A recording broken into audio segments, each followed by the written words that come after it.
संसद की जो विधायी प्रक्रिया में किस तरीके के प्रोविजंस किए गए थे, ये चीजें देखा है, उसको जल्दी से हम रिवाइज कर देते हैं। संसद में जो विधायी प्रक्रिया है, कानून का निर्माण किस तरीके से होता है, उसमें भारतीय संविधान के अनुच्छेद 107 के तहत संसद के किसी भी सदन में विधेयकों को पुनः स्थापना और पारित किए जाने के संबंध में उपबंध है। Provisions as to introduction and passing of bills.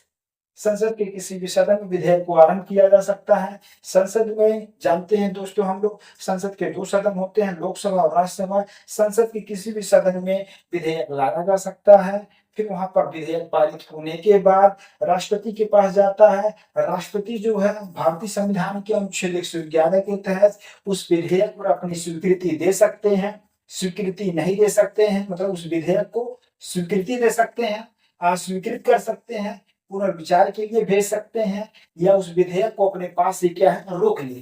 तो कोई विधेयक जब राष्ट्रपति के पास जाता है तो राष्ट्रपति के पास ये चार ऑप्शन है। उस विधेयक पर स्वीकृति देंगे, अस्वीकृत करेंगे, पुनर्विचार के लिए भेजेंगे या रोक लेंगे। ये चीजें आपको मालूम होनी चाहिए।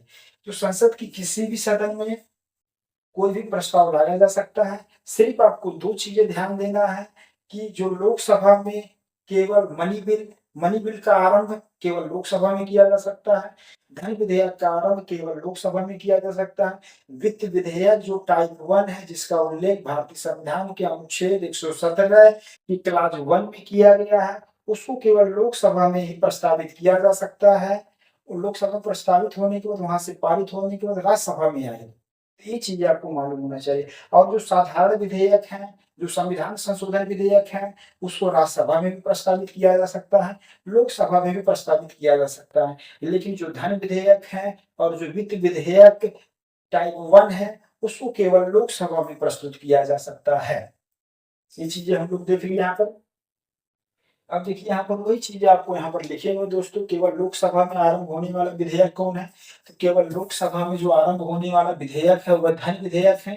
और क्या है, वित्त विधेयक है। मनी बिल है और क्या है, फाइनेंस बिल है। मनी बिल का उल्लेख अनुच्छेद 110 में किया गया है, फाइनेंस बिल का उल्लेख अनुच्छेद 117 की क्लास 1 में किया गया है।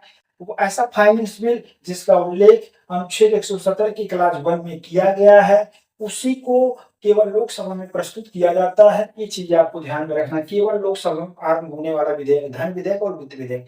और ऐसे विधेयक को राष्ट्रपति की पूर्व मंजूरी की आवश्यकता होती है।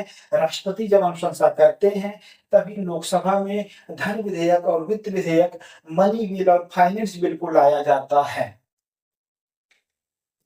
फिर उसके बाद साधारण जो विधेयक होते हैं, जो ऑर्डिनरी बिल है, और जो संविधान संशोधन विधेयक है, कॉन्स्टिट्यूशन अमेंडमेंट जो बिल होते हैं, वह संसद की किसी भी सदन में लाया जा सकता है। इसका मतलब इसको राज्यसभा में भी आरंभ किया जा सकता है, इसको लोकसभा में भी आरंभ किया जा सकता है। ये चीजें आप यहाँ पर देख लेंगे। फिर उसके बाद दोस्तों यहाँ पर साधारण बहुमत से जो विधेयक लाया जा रहा है, जो प्रस्ताव लाया जा रहा है संसद के सदनों में, वो किस तरीके से पारित होगा उसको हम लोगों ने यहाँ पर देखा था। अब देखिए, साधारण बहुमत का मतलब होता है जो उपस्थित और मतदान करने वाले सदस्यों का बहुमत। अगर मान लीजिए उपस्थित 200 सदस्य थे, मतदान 180 लोगों ने किया, तो हम जो यहाँ पर देखिए क्या कह रहा है, यहाँ पर क्या है दोस्तों, उपस्थित और मतदान करने वाले सदस्यों का बहुमत होना चाहिए। इसका मतलब जो मतदान दिए हैं वे उपस्थित भी हुए हैं। इसका मतलब 180 का हम क्या निकालेंगे, 50% प्लस 1 बहुमत। तो 180 का 50% निकालने के लिए 2 से डिवाइड कर दिए हैं, फिर उसके बाद प्लस 1 कर दिया गया हम लोग ने, तो यहाँ 91 सदस्य आ गए। ये एग्जाम्पल के तौर पे समझाएं। ऐसे आप लोकसभा और राज्य विधान, जो लोकसभा है और जो राज्य के जो सभा है, उसको मतलब उस तरीके से जब विधेयक साधारण बहुमत से पारित किया जाता है तो यही प्रक्रिया इसी तरीके से दिया जाता है। फिर प्रभावी बहुमत का मतलब होता है दोस्तों, लोकसभा के अध्यक्ष या उपाध्यक्ष हो गए, राज्यसभा के जो सभापति है, उपसभापति है, उनको हटाने की जो प्रक्रिया है वह प्रभावी बहुमत के माध्यम से होती है। प्रभावी बहुमत का मतलब होता है प्रभावी सदस्य संख्या। प्रभावी सदस्य संख्या कैसे निकलता है, कुल सदस्य संख्या माइनस जितनी रिक्तियां घटा देंगे, निकल जाएगा। मान लीजिए लोकसभा में 543 सदस्य हैं और रिक्तियां हमारी कितनी सदस्य संख्या खाली है, सदन में रिक्त पद है 13 है, तो उस रिक्त को संख्या क्या करते हैं, घटा देते हैं। 543 में से 13 घटा दिया गया, 530 बचा। प्रभावी बहुमत निकालने के लिए 50% प्लस 1 निकालने के लिए 530 को 2 से डिवाइड कर दिया गया, प्लस 1 सॉल्व करने पे 266 आ गया। अगर लोकसभा के स्पीकर या डिप्टी स्पीकर को हटाना हो तो कितना चाहिए, 266 सदस्यों के प्रस्ताव के माध्यम से हटाया जा सकता है। ये चीज आपको मालूम होनी चाहिए। फिर यहाँ पर विशेष बहुमत का जिक्र किया। विशेष बहुमत का उपयोग राज्यसभा के द्वारा किया जाता है। राज्यसभा अनुच्छेद 249 के तहत राज्यसभा संसद को राज्य सूची के विषय पर कानून बनाने के लिए अधिकृत कर सकती है। संसद को राज्य सूची के विषय कानून अगर बनाने के लिए कौन अधिकृत कर सकता है, राज्यसभा। यदि वह राज्यसभा उपस्थित और मतदान करने वाले सदस्यों के 2/3 बहुमत से प्रस्ताव पारित कर देती है तो संसद जो है राज्य सूची, जो स्टेट लिस्ट है, उस पर कानून बनाने के लिए अधिकृत हो जाती है। ऐसे ही अनुच्छेद 312 के तहत यदि राज्यसभा उपस्थित और मतदान करने वाले सदस्यों के 2/3 बहुमत के माध्यम से प्रस्ताव पारित कर दे तब संसद जो है अखिल भारतीय सेवाओं का सृजन करने के लिए अधिकृत हो जाती है। वह अखिल भारतीय स्तर पर किसी भी मतलब संगठन का या पद का सृजन कर सकती है। ये चीज आपको मालूम होनी चाहिए। फिर दोस्तों यहाँ पर विशेष बहुमत का जो अगला प्रकार था उसमें सदन की कुल सदस्य संख्या का बहुमत तथा उपस्थित और मतदान करने वाले सदस्यों का 2/3 बहुमत के माध्यम से कैसे, देखो नियंत्रक और महालेखा परीक्षक जो होते हैं, कैग को हटाना हो, उच्चतम न्यायालय के मुख्य न्यायाधीश को हटाने की प्रक्रिया को हटाने के लिए इस बहुमत का उपयोग किया जाता है। इस बहुमत का उपयोग किया जाता है विशेष बहुमत। विशेष बहुमत का कौन सा प्रकार, ये वाला प्रकार है। कैसा प्रकार है, सदन की कुल सदस्य संख्या का बहुमत होना चाहिए तथा उपस्थित और मतदान करने वाले सदस्यों का 2/3 बहुमत, कम से कम 2/3 बहुमत तो होना चाहिए, और अधिक है तो अच्छी बात है। ठीक है। नियंत्रण और महालेखा परीक्षक उच्चतम न्यायालय के जो न्यायाधीश, उच्च न्यायालय के जो न्यायाधीश है, भारत के जो मुख्य निर्वाचन आयुक्त है, उन लोगों को हटाने के लिए यही प्रक्रिया अपनाई जाती है सदन में, विशेष बहुमत वाला ये वाला जो प्रकार है। ठीक है दोस्तों। फिर आप देखेंगे यहाँ पर विशेष बहुमत का जो अगला प्रकार है कुल सदस्य संख्या का 2/3 बहुमत। ये 2/3 बहुमत राष्ट्रपति पर जब महाभियोग लगाया जाता है, उस महाभियोग को संसद के सदनों द्वारा पारित कैसे किया जाएगा, कुल सदस्य संख्या के 2/3 बहुमत से।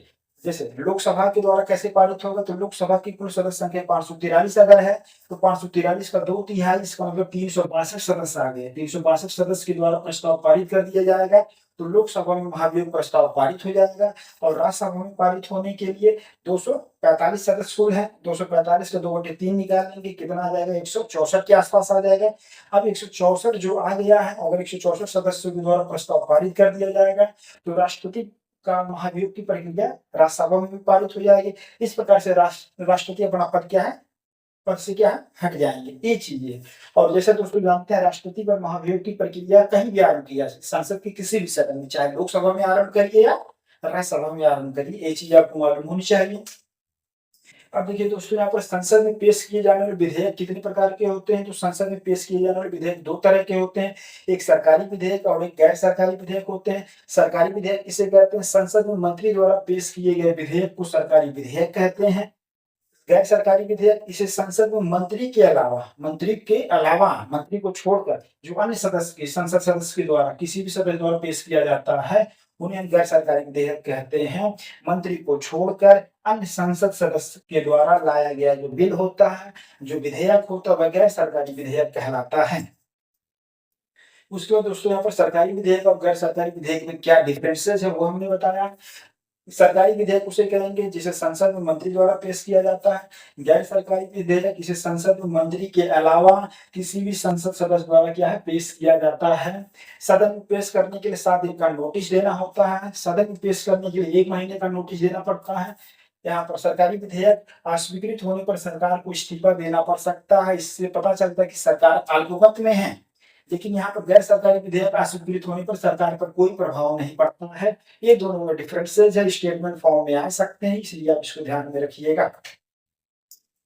फिर आप देखेंगे संसद में प्रस्तुत विधेयक को कितनी श्रेणियों में बांट सकते हैं, तो संसद में जो विधेयक लाया जाता है उसको सामान्यतः 4 कैटेगरी में बांटा जाता है। एक जो होता है साधारण बिल, जो होता है ऑर्डिनरी जो बिल होता है, साधारण जो विधेयक होता है। दूसरा क्या होता है, दूसरा क्या है दोस्तों, धन विधेयक है, मनी बिल होता है। तीसरा क्या होता है दोस्तों, फाइनेंस जो बिल होता है, वित्त विधेयक होता है। और चौथा होता है कॉन्स्टिट्यूशन अमेंडमेंट बिल, संविधान संशोधन विधेयक। अब देखिए कोई भी विधेयक जब सदन में लाया जाता है दोस्तों तो उसमें सामान्यतः 3 प्रकार की प्रक्रिया अपनाई जाती है। पहला वाचन, दूसरा वाचन, तृतीय वाचन। पहले वाचन में जो बिल लाया जाता है, जिसके द्वारा प्रस्तुत किया जाता है, उस बिल वह बिल का परिचय बताता है, फिर उसको राजपत्र में प्रकाशित किया जाता है। दूसरे वाचन में बिल के जो विभिन्न प्रावधानों पर विस्तृत रूप से चर्चा होती है। इसको जो प्रवर समिति होती है, जो पार्लियामेंट्री कमेटी होती है, उनको दिया जाता है विधेयक पर जांच पड़ताल करने के लिए। साथ ही इसमें आम जनता, भारत के लोगों का भी, जनता से भी जो है इस पर क्या विचार विमर्श मांगा जाता है, राय मांगा जाता है। फिर द्वितीय स्तर पे जो है व्यापक स्तर पे जो बिल होता है, विधेयक पर विचार विमर्श किया जाता है।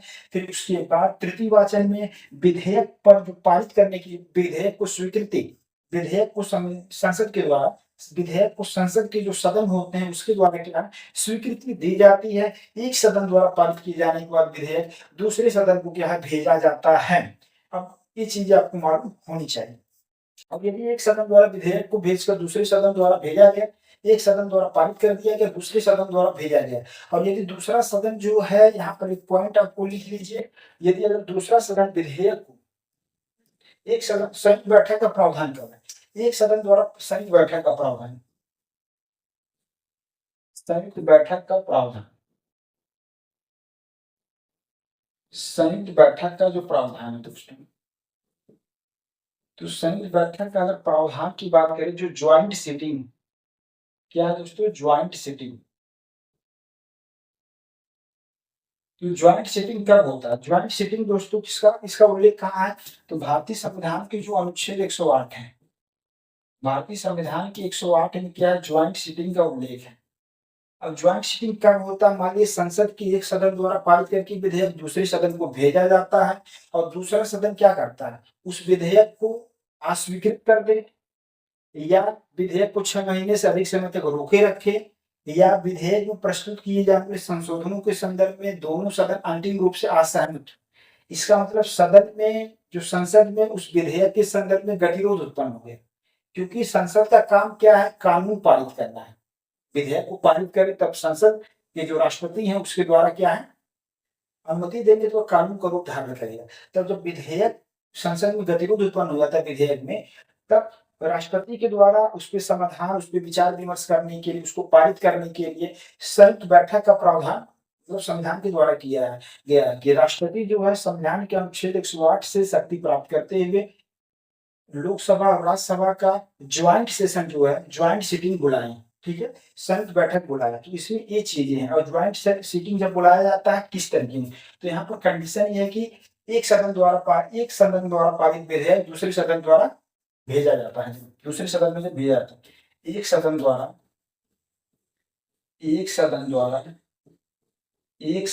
पारित कर विधेयक, एक सदन द्वारा पारित कर विधेयक, ठीक है, एक सदन द्वारा पारित कर विधेयक दूसरे सदन को भेजा जाता है, दूसरे सदन को भेजा जाता है, दूसरे सदन को क्या है, भेजा जाता है। मतलब संसद के एक सदन के द्वारा विधेयक पारित हो गया, अब दूसरे सदन को क्या है, विधेयक गया, अब दूसरा सदन क्या करे, दूसरे सदन के द्वारा विधेयक को अस्वीकृत कर दिया गया, दूसरे सदन द्वारा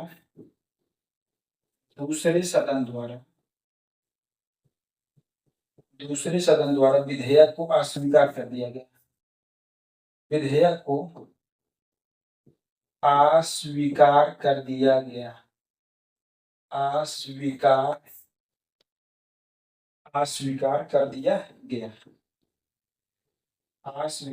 दिया गया। ठीक है दोस्तों, एक सदन द्वारा पारित कर विधेयक को दूसरे सदन, मतलब एक सदन द्वारा पारित कर विधेयक दूसरे सदन को भेजा जाता है। अब दूसरे सदन द्वारा क्या, विधेयक को अस्वीकार कर दिया गया। अब उसके बाद क्या है दोस्तों इसमें, अब दूसरा पॉइंट क्या है, विधेयक में किए गए संशोधनों के बारे में दोनों सदन अंतिम रूप से असहमत। विधेयक में किए गए संशोधनों के बारे में, विधेयक में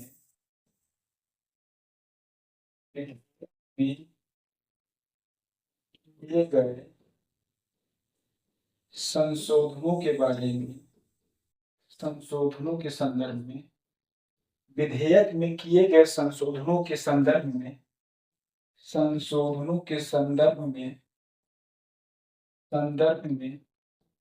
दोनों सदन दोनों सदन दोनों सदनों में असहमति दोनों सदनों में क्या है? असहमति है।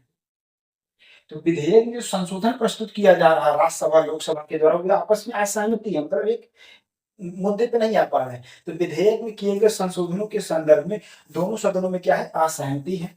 और तीसरा पॉइंट क्या है दोस्तों? कि तीसरा पॉइंट है कि दूसरे सदन द्वारा विधेयक को 6 माह से अधिक समय तक क्या है? रोक लिया गया है। दूसरे सदन द्वारा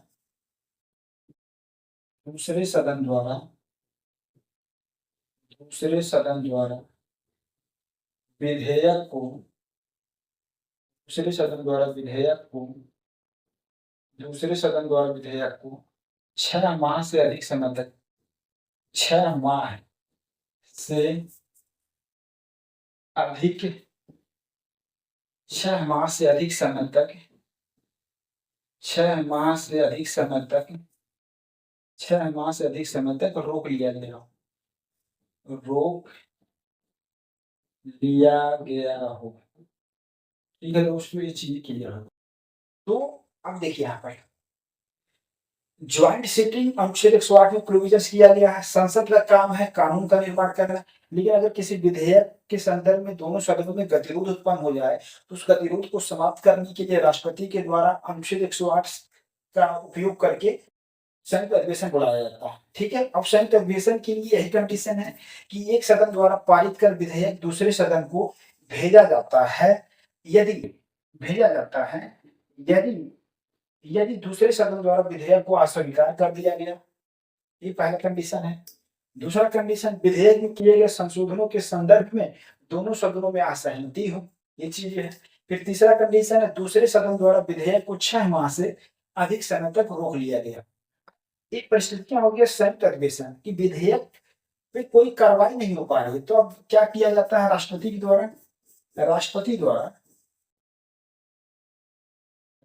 द्वारा संयुक्त बैठक का प्रावधान राष्ट्रपति द्वारा संयुक्त बैठक अधिवेशित करने के लिए संयुक्त बैठक अधिवेशित करने की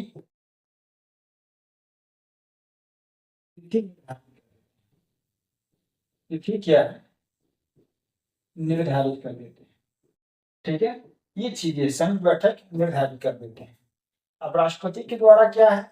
संयुक्त बैठक करने के लिए कर देते हैं कि इस दिन को क्या है? संयुक्त बैठक होगा और उस विधेयक पर विचार विमर्श किया जाएगा है। तो उस तिथि को, अब अगर इस तिथि से पहले अगर लोकसभा का विघटन हो जाता है, उसके बावजूद संयुक्त बैठक अपने तिथि पर होगा, क्योंकि लोकसभा के विघटन से पहले ही राष्ट्रपति के द्वारा ऐसे, मतलब लोक अधिसूचना के माध्यम से या सदन को संदेश के माध्यम से यह जानकारी दे देते हैं कि इस तिथि को क्या है? संयुक्त बैठक आयोजित की जाएगी। ठीक है, ये चीज आपको ध्यान में रखना है कि जब राष्ट्रपति के द्वारा संयुक्त बैठक अधिवेशित करने की तिथि निर्धारित कर देते हैं, मतलब संयुक्त बैठक को आहूत करने की जो अपनी सूचना होती है, वह लोक अधिसूचना के द्वारा या संदेश के माध्यम से संसद के सदनों को दे देते हैं। तब क्या है? उस विधेयक पर अब कोई चर्चा नहीं होगी। उस विधेयक पर कब चर्चा होगी? जब स्वयं संयुक्त बैठक होगा तब उस विधेयक पर चर्चा होगी। और यदि उस तिथि से पहले, जिस तिथि को संयुक्त बैठक होना था, उस तिथि से पहले अगर लोकसभा का विघटन हो जाता है, उसके बावजूद संयुक्त बैठक उसी तिथि पर होगा, क्योंकि लोकसभा का विघटन संयुक्त बैठक आहूत करने की तिथि से पहले ही हो गया था। ये चीज आपको ध्यान में रखना है कि लोकसभा का विघटन अगर हो भी जाता है तब भी संयुक्त बैठक पर कोई प्रभाव नहीं पड़ेगा। ये चीजें क्लियर हो गया। अब संयुक्त बैठक की अध्यक्षता किसके द्वारा की जाएगी बताइए? संयुक्त बैठक की अध्यक्षता किसके द्वारा की जाएगी दोस्तों? संयुक्त बैठक की अध्यक्षता किसके द्वारा की जाएगी? संयुक्त बैठक की अध्यक्षता किसके द्वारा की जाएगी? संयुक्त बैठक की अध्यक्षता लोकसभा अध्यक्ष द्वारा किया जाता है। किसके द्वारा? लोकसभा अध्यक्ष द्वारा किया जाता है। लोकसभा अध्यक्ष द्वारा किया जाता है। लोकसभा अध्यक्ष द्वारा लोकसभा अध्यक्ष द्वारा किया जाता है। ये चीजें आपको ध्यान में रखना है दोस्तों, ठीक है। संयुक्त बैठक की अध्यक्षता लोकसभा अध्यक्ष के द्वारा क्या किया जाता है। और संयुक्त बैठक का जो मतलब जो किस प्रक्रिया के तहत वो लोकसभा के कार्य प्रक्रिया के तहत होता है, लोकसभा कार्य संचालन के तहत होता है। लोकसभा के कार्य संचालन प्रक्रिया को अपनाया जाता है। लोकसभा के कार्य संचालन की प्रक्रिया को अपनाया जाता है। जब संयुक्त बैठक आयोजित की जाएगा या जब संयुक्त बैठक का आयोजन किया जाएगा उस समय किस नियम को प्रयोग किया जाएगा। एक तो राज्यसभा का भी नियम है कार्य संचालन का, राज्यसभा का सदन किस तरीके से चलेगा उसका जो राज्यसभा, फिर लोकसभा का जो सदन है उसका कार्य संचालन का नियम है। तब जब संयुक्त बैठक का संयुक्त बैठक जब किया जाएगा, संयुक्त बैठक जब अनुच्छेद 108 के तहत किया जाएगा उसकी अध्यक्षता लोकसभा अध्यक्ष द्वारा किया जाता है। और इसका इस किस तरीके से इसका कार्य का संचालन होगा तो लोकसभा की कार्य संचालन की प्रक्रिया को ही अपनाया जाएगा। मतलब संयुक्त बैठक की जो अध्यक्षता लोकसभा अध्यक्ष द्वारा किया जाएगा और संयुक्त बैठक के समय जो प्रक्रिया अपनाई जाएगी चर्चा के विचार विमर्श की है वो किस तरीके का रहेगा, और लोकसभा की जो कार्य संचालन की प्रक्रिया है उसी को अपनाया जाता है। ये चीजें है। और एक चीज अगर आपको ध्यान में यहाँ रखना चाहिए दोस्तों कि अगर मान लीजिए देखिए संयुक्त बैठक की अध्यक्षता लोकसभा अध्यक्ष द्वारा किया जाता है, लेकिन अगर लोकसभा अध्यक्ष मान लीजिए अनुपस्थित है, लोकसभा अध्यक्ष नहीं है, तब कौन करेगा, तब लोकसभा उपाध्यक्ष करेगा। तब कौन करेगा दोस्तों, लोकसभा उपाध्यक्ष करेगा। ये चीज आपको एग्जाम में आएगा, ध्यान दीजिए यहाँ पर। अगर मान लीजिए लोकसभा अध्यक्ष अनुपस्थित है तो कौन करेगा, लोकसभा उपाध्यक्ष करेगा। और अगर मान लीजिए लोकसभा उपाध्यक्ष भी अनुपस्थित है तो कौन करेगा, राज्यसभा का उपसभापति करेगा। कौन करेगा दोस्तों, राज्यसभा का उपसभापति करेगा। राज्यसभा का उपसभापति करेगा, ठीक है, राज्यसभा का उपसभापति करेगा। और अगर राज्यसभा का उपसभापति भी अनुपस्थित है, नहीं है, तब उस समय संयुक्त बैठक के सदस्यों के द्वारा यह निर्धारित किया जाएगा कि संयुक्त बैठक की अध्यक्षता किसके द्वारा किया जाएगा। ये आपको ध्यान में रखना है। संयुक्त बैठक की अध्यक्षता लोकसभा अध्यक्ष द्वारा किया जाता है, लेकिन अगर लोकसभा अध्यक्ष अनुपस्थित हैं, उपलब्ध नहीं है, तब लोकसभा उपाध्यक्ष के द्वारा किया जाएगा। अगर लोकसभा उपाध्यक्ष भी अनुपस्थित हैं तो राज्यसभा का उपसभापति संयुक्त बैठक की अध्यक्षता करेगा। और यदि राज्यसभा के उपसभापति भी नहीं है तब संयुक्त बैठक के सदस्यों के द्वारा यह निर्धारित किया जाएगा कि इस बैठक की अध्यक्षता किसके द्वारा किया जाए। ये चीज आपको ध्यान। और इस बैठक का जो इस तरीके से चलेगा, क्या प्रक्रिया अपनाई जाएगी, वह लोकसभा की कार्य संचालन की प्रक्रिया को ही अपनाया जाता है। और संयुक्त बैठक को आहूत कौन करता है, तो राष्ट्रपति जी के द्वारा किया जाता है। ये चीज आपने देख लिया यहाँ पर, ये चीज यहाँ पर आपने देख लिया। आहूत किसके द्वारा किया जाता है, राष्ट्रपति द्वारा। संयुक्त बैठक को क्या है, अधिवेशित करने की तिथि निर्धारित कर देते हैं। तो इन सब चीजों को आप देख लीजिएगा दोस्तों। संयुक्त बैठक का प्रावधान ज्वाइंट सिटिंग का उल्लेख भारतीय संविधान के अनुच्छेद 108 में किया गया है। इसके लिए 3 परिस्थितियां हैं। यदि संसद में गतिरोध उत्पन्न हो जाता है किसी विधेयक को लेकर, तब राष्ट्रपति के द्वारा उस विधेयक पर जो गतिरोध है उसको दूर करने के लिए संयुक्त बैठक को अधिवेशित करने की सूचना जो है संदेश के माध्यम से या लोक अधिसूचना के माध्यम से संसद के सदनों को क्या देते हैं। और परिस्थितियां क्या है, परिस्थितियां यही है कि एक सदन द्वारा पारित कर विधेयक दूसरे सदन को भेजा जाता है। यदि दूसरे सदन द्वारा विधेयक को अस्वीकार कर दिया गया है, पहला कंडीशन है। दूसरा कंडीशन है कि विधेयक में किए गए संशोधनों के संदर्भ में दोनों सदनों में क्या है, असहमति है। तीसरा कंडीशन है दूसरे सदन द्वारा विधेयक को 6 माह से अधिक समय तक क्या है, रोक लिया गया। 6 माह से अधिक समय तक क्या है, रोक लिया गया है। तब उस परिस्थिति में विधेयक में जो गतिरोध उत्पन्न हुआ है उसको दूर करने के लिए, विधेयक पर विचार विमर्श करके उसको पारित करने के लिए राष्ट्रपति द्वारा संयुक्त बैठक अधिवेशित करने की तिथि निर्धारित कर देते हैं। ये चीजें आहूत कर देते हैं, ये आपको मालूम होनी चाहिए।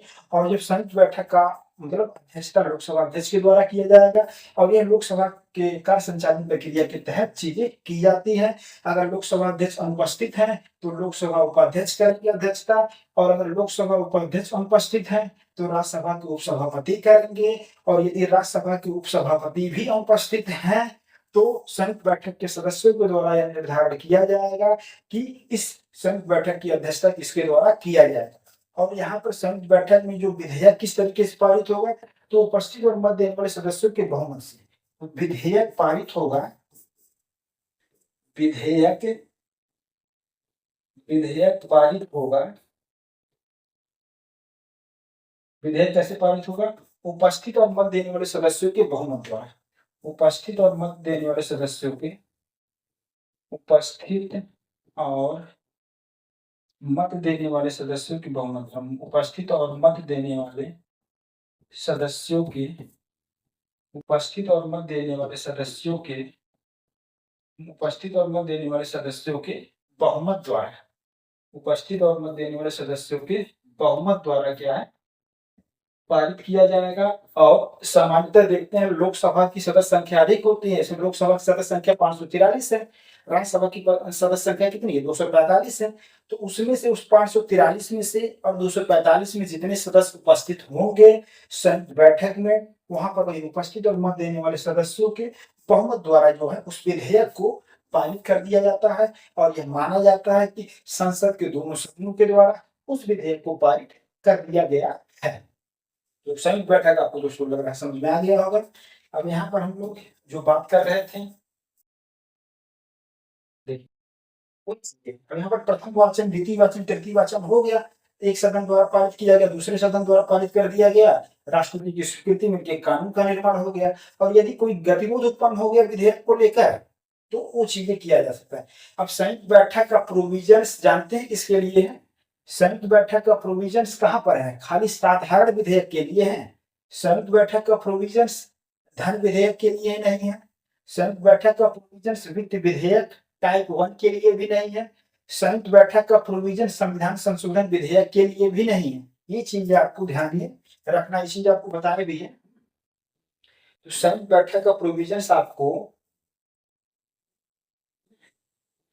जो संयुक्त बैठक का जो प्रोविजन है नहीं, संयुक्त बैठक का संयुक्त बैठक का उपबंध नहीं है, संयुक्त बैठक का प्रावधान नहीं है, संयुक्त बैठक का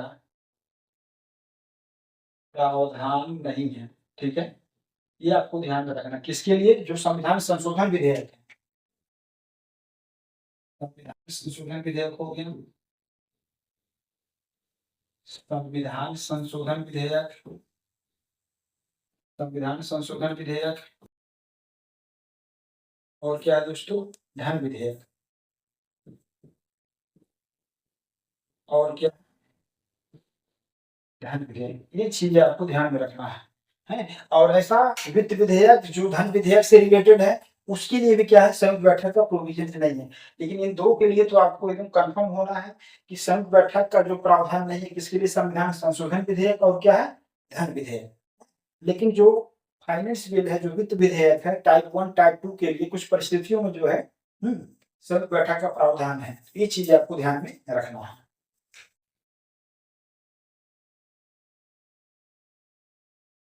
ये दोस्तों यहाँ पर आपके समझ गए हैं, जो साधारण विधेयक है और जो वित्त विधेयक है, वहां आपको संयुक्त बैठक का प्रावधान है। लेकिन जो धन विधेयक है और जो संविधान संशोधन विधेयक है, वहां पर जो है संयुक्त बैठक का प्रावधान नहीं है। वित्त विधेयक जो टाइप 1 है, वहां पर कुछ परिस्थितियों में संयुक्त बैठक का प्रावधान नहीं है। लेकिन अन्य जो वित्त विधेयक है, उसमें क्या है? संयुक्त बैठक का प्रावधान है। तो इस तरीके से आपने देख लिया।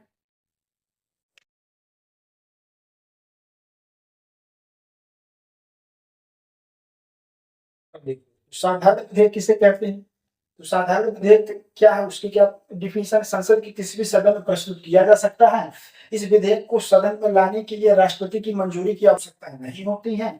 इसे मंत्री या गैर सरकारी सदस्य द्वारा लाया जा सकता है। इसे राज्यसभा द्वारा अस्वीकार किया जा सकता है। राष्ट्रपति पुनर्विचार के लिए क्या है? भेज सकते हैं। ये सब किसी विशेषताएं हैं साधारण विधेयक की है। तो ये सब चीजें आप देख लीजिएगा।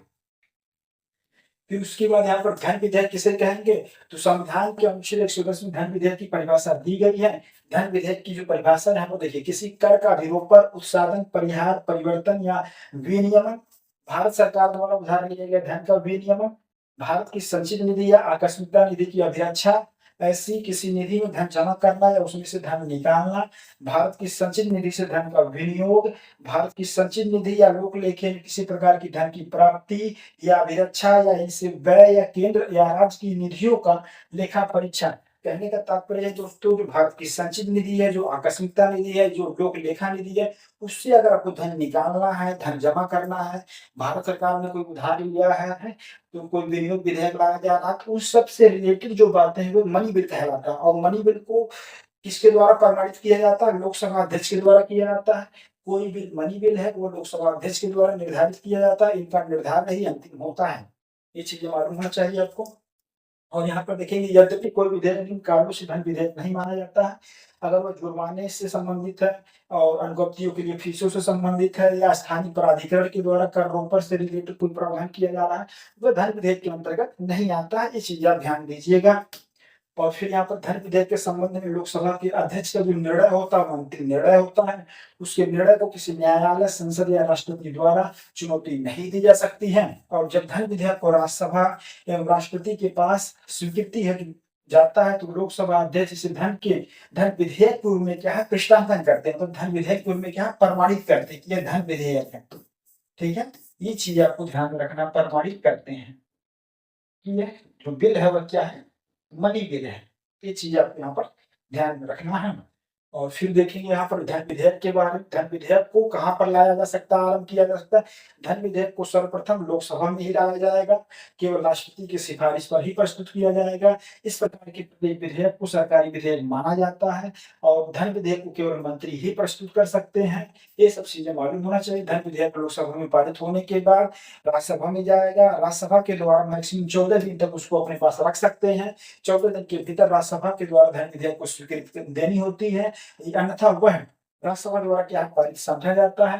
राज्यसभा के पास धन विधेयक के संदर्भ में बहुत लिमिटेड शक्तियां हैं, बहुत प्रतिबंधित शक्तियां हैं। राज्यसभा धन विधेयक को अस्वीकृत या संशोधित नहीं कर सकती है, अस्वीकृत या संशोधित नहीं कर सकती है। राज्यसभा केवल सिफारिश कर सकती है। उस सिफारिशों को लोकसभा के द्वारा माना भी जा सकता है और सिफारिशों को नहीं भी माना जा सकता है। ये चीज, यदि लोकसभा किसी प्रकार की सिफारिश को मान लेती है तो फिर इस संशोधित विधेयक को दोनों सदनों द्वारा संयुक्त रूप से समझा जाता है। और यदि लोकसभा द्वारा राज्यसभा की सिफारिश नहीं मानी जाती है, तभी विधेयक को मूल रूप में पारित हुआ समझा जाएगा। ये चीज आप यहाँ पर दोस्तों देख लीजिएगा। फिर यहाँ पर हम लोगों ने देखा जो वित्त विधेयक, फाइनेंस बिल होता है, वित्तीय मामले जैसे राजस्व या पैसे संबंधित होते हैं। फिर साथ ही जो है अनुच्छेद 117 का क्लास 1 है या टाइप 1 का फाइनेंस बिल होता है। इसे केवल लोकसभा में आरंभ किया जा सकता है, राष्ट्रपति की पूर्व मंजूरी लेना पड़ता है। फिर भारत की जो संचित निधि के अलावा ऋण खंड से संबंधित जो प्रावधान इसमें किए गए होते हैं, और ये जो है ये आपको मालूम होना चाहिए। फाइनेंस बिल का जो टाइप 1 है, इसका उल्लेख भारतीय संविधान के अनुच्छेद 117 की क्लास 1 में किया गया है। इसमें 2 पॉइंट आपको लेना है ध्यान। केवल लोकसभा में आरंभ किया जाएगा और राष्ट्रपति की पूर्व मंजूरी लेना पड़ता है। उसके बाद ये जो विधेयक का व्यवहार किस तरीके से किया जाएगा, साधारण विधेयक की तरह व्यवहार इस पर किया जाता है। मतलब इसको राज्यसभा के द्वारा अस्वीकार भी किया जा सकता है। इसको जो है, इसके लिए कुछ मामलों में जो संयुक्त बैठक का भी आयोजन किया जा सकता है और कुछ के लिए नहीं किया जा सकता। ये चीज आपको ध्यान में रखना है। तो वित्त विधेयक, ये चीज आपको ध्यान क्या भी हो गया। और यहाँ पर जो अनुच्छेद 117 का क्लास 1 है, वह संयुक्त बैठक का प्रावधान किया जा सकता है। वित्त विधेयक के संदर्भ में राज्यसभा इसे अस्वीकृत भी कर सकती है। ये चीज आप यहाँ पर देख लीजिए। और यहाँ पर देखिए अनुच्छेद 117 की क्लास 3 एक वित्तीय विधेयक जो टाइप 2 है उसकी बात करता है। फाइनेंस बिल यह संसद के किसी भी सदन में प्रस्तुत किया जा सकता है। यह पूरी तरह से साधारण विधेयक की तरह होता है। भारत की संचित निधि पर भारी रुपए शामिल होते हैं, लेकिन अनुच्छेद 110 धन विधेयक से जुड़े नहीं होते हैं। ये चीज आपको यहाँ पर ध्यान रखना है। और यहाँ पर देखेंगे जो संविधान संशोधन विधेयक होता है, उसे संविधान की संशोधन विधेयक को संसद के द्वारा संसद में किसी भी सदन में लाया जा सकता है, चाहे वो लोकसभा में लाइए या राज्यसभा में लाइए। तो वही लिखा गया है, संविधान के संशोधन का आरंभ संसद के किसी भी सदन में इस प्रयोजन के लिए विधेयक पूरा स्थापित करके किया जा सकता है। किसी मंत्री या गैर सरकारी सदस्य के द्वारा लाया जा सकता है। संसद में विशेष बहुमत से पारित करना होता है। राष्ट्रपति संविधान संशोधन विधेयक पर स्वीकृति देने के लिए बाध्य है। संविधान का जो आधारभूत ढांचा का सिद्धांत केशवानंद भारती बनाम केरल राज्य 1973 में आता है उच्चतम न्यायालय के द्वारा कि संविधान का आधारभूत ढांचा का सिद्धांत बेसिक स्ट्रक्चर की संकल्पना प्रतिपादित किया जाता है। संविधान संशोधन विधेयक का उल्लेख भारतीय संविधान के अनुच्छेद 368 में किया गया है। यहाँ पर मौलिक अधिकार और नीति निर्देशक तत्व से संबंधित जो प्रावधानों को अगर कुछ परिवर्तन करना है तो उसके लिए सदन की कुल सदस्य संख्या का बहुमत तथा उपस्थित और मत देने वाले सदस्यों का कम से कम 2/3 बहुमत द्वारा प्रस्ताव पारित किया जाता है। तो यह संसद के प्रत्येक सदन लोकसभा और राज्यसभा के द्वारा विशेष बहुमत से जो प्रस्ताव पारित किया जाता है। और उसके बाद यहाँ पर देखिए विशेष बहुमत प्लस आधे से अधिक राज्यों की विधानमंडल की सहमति कब जरूरत पड़ती है, जब अगर राष्ट्रपति के निर्वाचन से संबंधित कोई प्रावधान बदल रहे हैं आप, केंद्र राष्ट्र सम्मत संघात्मक ढांचा में कोई आप परिवर्तन कर रहे हैं, उच्च न्यायालय और उच्चतम न्यायालय से संबंधित प्रावधान में कोई परिवर्तन कर रहे हैं, तो उसके लिए जो है आपको विशेष बहुमत प्लस आधे से अधिक राज्यों की विधानमंडल की सहमति भी आवश्यक होती है। ये चीजें आप लोगों ने देख लिया। फिर यहाँ पर अनुच्छेद 2 अनुच्छेद 3 के शक्ति का प्रयोग करके संसद के द्वारा अगर कोई कानून बनाया जा रहा है, नए राज्यों का निर्माण किया जा रहा है, नए राज्यों का प्रवेश हो रहा है, संसद अगर किसी राज्य में विधान परिषद का सृजन कर रही है, विधान परिषद को समाप्त कर रही है, करने के लिए विधि बना रही है, तो वह अनुच्छेद 368 के दायरे से बाहर है, अर्थात उसे संविधान संशोधन नहीं समझा जाएगा। तो ये चीजें आप लोगों ने देख लिया दोस्तों। फिर यहाँ पर देखेंगे जो धन विधेयक होता है, धन विधेयक जो मनी बिल होता है, मनी बिल को राष्ट्रपति पुनर्विचार के लिए लौटा नहीं सकते। मनी बिल को राष्ट्रपति पुनर्विचार के लिए लौटा नहीं सकते।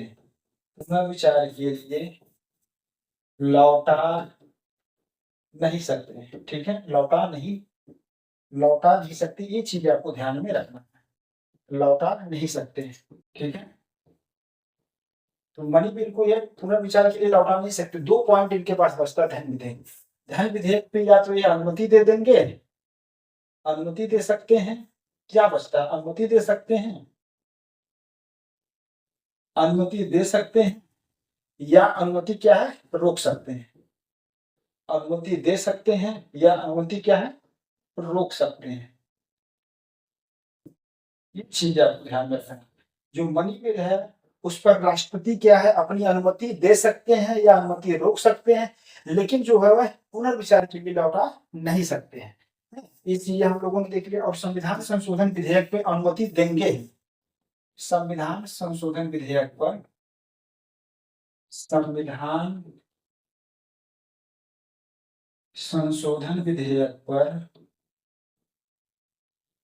राष्ट्रपति अनुमति देने के लिए बाध्य है।